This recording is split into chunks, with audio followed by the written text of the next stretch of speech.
Hi hello friends, ಎಲ್ರಿಗೂ ನಮಸ್ಕಾರ. Friends, ಇವತ್ತು ತುಂಬಾ ಕಡಿಮೆ ಸಮಯದಲ್ಲಿ ಯಾವುದೇ ಮಸಾಲೆನ ರುಬ್ಬದೆ ತುಂಬಾ ರುಚಿಯಾಗಿ ಬ್ಯಾಚುಲರ್ಸ್ ಅಥವಾ ಬಿಗಿನರ್ಸ್ ಯಾರು ಕೂಡ ಈ ರೆಸಿಪಿನ ಮಾಡ್ಕೊಳ್ಬೋದು.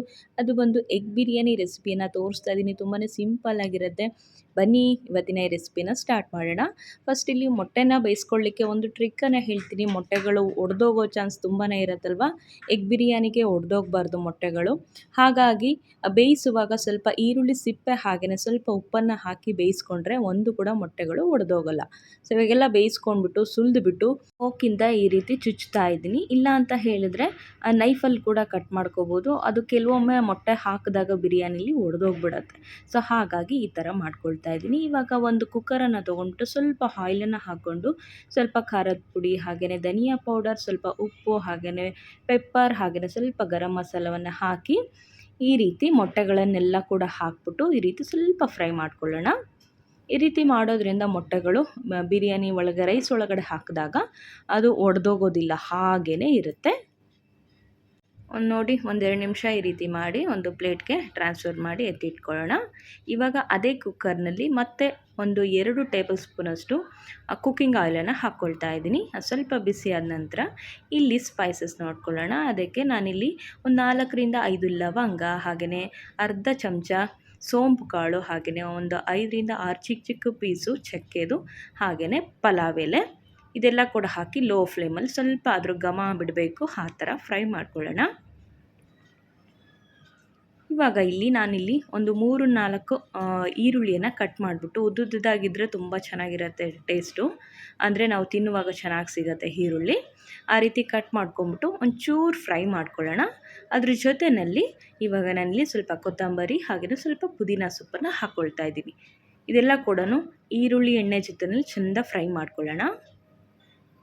ಈ ರೀತಿ ಮಾಡೋದ್ರಿಂದ ರೈಸು ಒಂಥರ ಘಮ, ಅದು ಫ್ಲೇವರ್ ಇರುತ್ತಲ್ವ, ತುಂಬ ಚೆನ್ನಾಗಿ ಇನ್ನೂ ಕೂಡ ಜಾಸ್ತಿ ಆಗುತ್ತೆ. ಹಾಗಾಗಿ ಫ್ರೈ ಮಾಡ್ಕೊಂಡಿದ್ದ ನಂತರ ಇಲ್ಲಿ ಒಂದು 4ರಿಂದ 5 ಟೊಮ್ಯಾಟೊವನ್ನು ಚಿಕ್ಕದಾಗಿ ಕಟ್ ಮಾಡಿ ಸೇರಿಸ್ಕೊತಾ ಇದ್ದೀನಿ.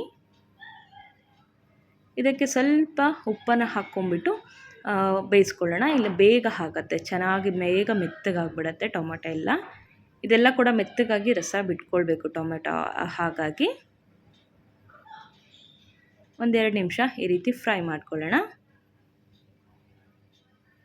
ಡಿಫ್ರೆಂಟಾಗಿ ತುಂಬ ಚೆನ್ನಾಗಿರುತ್ತೆ ಈ ಎಗ್ ಬಿರಿಯಾನಿ. ಚಟ್ಪಟ್ ಅಂತ ಮಾಡಿಬಿಡ್ಬೋದು. ಒಂದು 10-15 ನಿಮಿಷ ಆದರೆ ಸಾಕು. ನೋಡಿ, ಇವಾಗ ಟೊಮೆಟೊ ಎಲ್ಲ ಮೆತ್ತಗಾಗಿದೆ. ಒಂದು ಸರಿ ಎಲ್ಲ ಕೂಡ ನೀಟಾಗಿ ಈ ರೀತಿ ಮಿಕ್ಸ್ ಮಾಡ್ಕೊಳ್ಳೋಣ.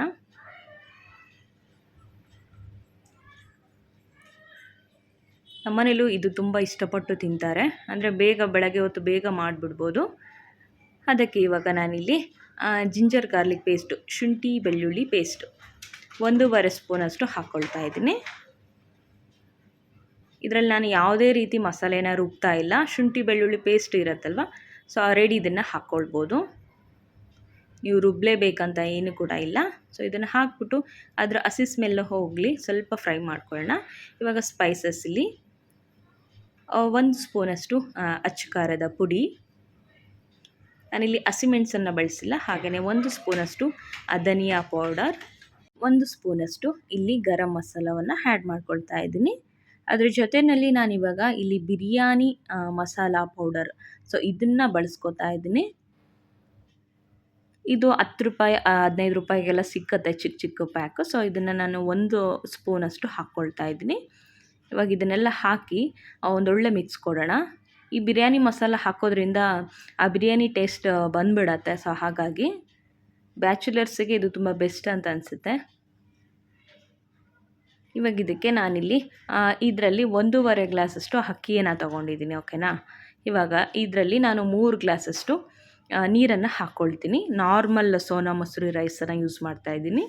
ನೀವು ಬೇಕಂತ ಹೇಳಿದ್ರೆ ನಿಮ್ಮ ಟೇಸ್ಟಿಗೆ ಅನುಗುಣವಾಗಿ ನೀವು ಬಾಸುಮತಿ ರೈಸ್ ಕೂಡ ಹಾಕ್ಕೊಳ್ಬೋದು. ಅದಕ್ಕೇನಂತ ಹೇಳಿದ್ರೆ 1 ಲೋಟ ಅಕ್ಕಿಗೆ 1.5 ಲೋಟದಷ್ಟು ನೀವು ನೀರನ್ನು ಹಾಕಿದ್ರೆ ಕರೆಕ್ಟ್ ಆಗುತ್ತೆ. ಇಲ್ಲಿ ನಾನಿಲ್ಲಿ 2 ಗ್ಲಾಸಷ್ಟು ಹಾಕ್ತಾಯಿದ್ದೀನಿ. 1 ಗ್ಲಾಸ್ಗೆ 1.5 ಗ್ಲಾಸಷ್ಟು ತೊಗೊಂಡಿದ್ದೀನಲ್ವ ಅಕ್ಕಿ, ಇಲ್ಲಿ ಟೋಟಲಾಗಿ 3 ಗ್ಲಾಸಷ್ಟು ಹಾಕಿದ್ದೀನಿ. ಇವಾಗ ಉಪ್ಪನ್ನು ನೋಡ್ಕೊಳ್ಳೋಣ ಈ ಟೈಮಲ್ಲಿ. ಸ್ವಲ್ಪ ಸಪ್ಪೆ ಅಂತ ಅನಿಸ್ತಾ ಇತ್ತು. ಇವಾಗ ಸ್ವಲ್ಪ ಉಪ್ಪನ್ನು ಆ್ಯಡ್ ಮಾಡಿ ಕುದಿಲಿಕ್ಕೆ ಬಿಟ್ಟಿದ್ದೀನಿ. ಕುದೀತಾ ಇದೆ. ಇವಾಗ ಈ ಟೈಮಲ್ಲಿ ನಾವು ತೊಳೆದು ಇಟ್ಕೊಂಡಿರೋವಂಥ ಅಕ್ಕಿಯನ್ನು ಇದಕ್ಕೆ ಹಾಕ್ಕೊಳ್ಳೋಣ. ಜಸ್ಟ್ ನಾನು ವಾಶ್ ಮಾಡಿ ಇಟ್ಟಿದ್ದಷ್ಟೇ, ನೆನೆ ಹಾಕಿ ಇಟ್ಬಿಟ್ಟು ಹಾಕ್ತಾ ಇಲ್ಲ, ಜಸ್ಟ್ ಹಾಗೇ ತೊಳೆದ್ಬಿಟ್ಟು ಆ್ಯಡ್ ಮಾಡ್ಕೊಳ್ತಾ ಇದ್ದೀನಿ.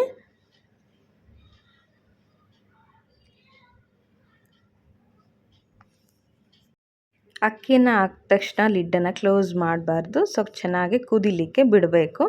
ಸೊ ಅದಾದ ನಂತರ ಇವಾಗ ಕಟ್ ಮಾಡಿರೋಂತಹ ಪುದೀನ ಸೊಪ್ಪು ಹಾಗೆಯೇ ಸ್ವಲ್ಪ ಕೊತ್ತಂಬರಿ ಸೊಪ್ಪನ್ನು ಆ್ಯಡ್ ಮಾಡ್ಕೊಳ್ಳೋಣ. ಒಗ್ಗರಣೆ ಹಾಕೋ ಟೈಮಲ್ಲಿ ಸ್ವಲ್ಪ ಹಾಗೆಯೇ ಇವಾಗ ಕೂಡ ಹಾಕಬೇಕು. ಇದೇನೇನೆ ಇದರಲ್ಲಿ ರುಚಿ ಕೊಡೋ ಅಂಥದ್ದು. ಹಾಗಾಗಿ ನೀವು ಖಂಡಿತ ಡೆಫಿನೆಟಾಗಿ ಒಂದ್ಸರಿ ಈ ರೀತಿ ಟ್ರೈ ಮಾಡಿ ನೋಡಿ. ಹಾಗೆಯೇ ಕಮೆಂಟ್ ಮಾಡೋದು ಮರಿಬೇಡಿ, ಓಕೆನಾ? ಸೊ ಈಗ ಚೆನ್ನಾಗಿ ಕುದೀತಿದೆ ಅಲ್ವಾ? ಈ ಟೈಮಲ್ಲಿ ನಾವು ಏನು ಫ್ರೈ ಮಾಡಿ ಎತ್ತಿಟ್ಕೊಂಡಿದ್ವಲ್ವ ಮೊಟ್ಟೆಗಳನ್ನೆಲ್ಲ ಕೂಡ ಹಾಕ್ಕೊಳ್ಳೋಣ. ಸ್ವಲ್ಪ ಕೂಡ ಬಿಟ್ಕೊಳ್ಳಲ್ಲ ಈ ರೀತಿ ಹಾಕೋದ್ರಿಂದ. ನೋಡಿ ಈ ರೀತಿ ಮಾಡಿ ಹಾಕಿ. ಇದನ್ನು ಕೂಡ ಸ್ವಲ್ಪ ನೀರನ್ನು ಹಾಕ್ಬಿಟ್ಟು ತೊಳೆದ್ಬಿಟ್ಟು ಹಾಕ್ತಾಯಿದ್ದೀನಿ. ಮೊಟ್ಟೆಗಳನ್ನು ಹಾಕಿದ್ಮೇಲೆ ಮಿಕ್ಸ್ ಮಾಡಬಾರ್ದು. ಸೊ ಇವಾಗ ಲಿಡ್ಡನ್ನು ಕ್ಲೋಸ್ ಮಾಡಿ ಜಸ್ಟ್ ನಾನು 2 ವಿಷಲನ್ನು ತಗೊಳ್ತಾ ಇದ್ದೀನಿ. ಸಾಕಾಗತ್ತೆ, 2 ವಿಷಲಿಗೆ ಕರೆಕ್ಟಾಗಿ ನೀಟಾಗಿ ಬರುತ್ತೆ. ಸೊ ಈಗ 2 ವಿಷಲ್ ಆದಮೇಲೆ ನೋಡೋಣ ಯಾವ ಥರ ಬಂದಿದೆ ಅಂತ ರೈಸು. ಸೊ ವಾವ್, ಚೆನ್ನಾಗಿ ಬಂದಿದೆ, ಪರ್ಫೆಕ್ಟಾಗಿ ಬಂದಿದೆ. ಸೊ ಈ ರೀತಿ ನೀವು ಕೂಡ ಚಟ್ಪಟ್ ಅಂತ ಒಂದು 15 ನಿಮಿಷದಲ್ಲಿ ಮಾಡ್ಕೊಳ್ಬೋದು ಫ್ರೆಂಡ್ಸ್. ತುಂಬಾ ಚೆನ್ನಾಗಾಗುತ್ತೆ. ಒಂದ್ಸರಿ ನೀವು ಟ್ರೈ ಮಾಡಿ, ಕಮೆಂಟ್ ಸೆಕ್ಷನಲ್ಲಿ ಹಾಕಿ. ಹಾಗೆಯೇ ಇವತ್ತಿನ ಈ ರೆಸಿಪಿ ನಿಮಗೆ ಇಷ್ಟ ಆಗಿದರೆ ಪ್ಲೀಸ್ ಲೈಕ್ ಮಾಡಿ, ಶೇರ್ ಮಾಡಿ. ಹಾಗೆ ಹೊಸಬರಾಗಿ ಯಾರಾದರೂ ನೋಡ್ತಾ ಇದ್ದರೆ ಪ್ಲೀಸ್ ಸಬ್ಸ್ಕ್ರೈಬ್ ಆಗಿ. Thank you for watching. Bye bye.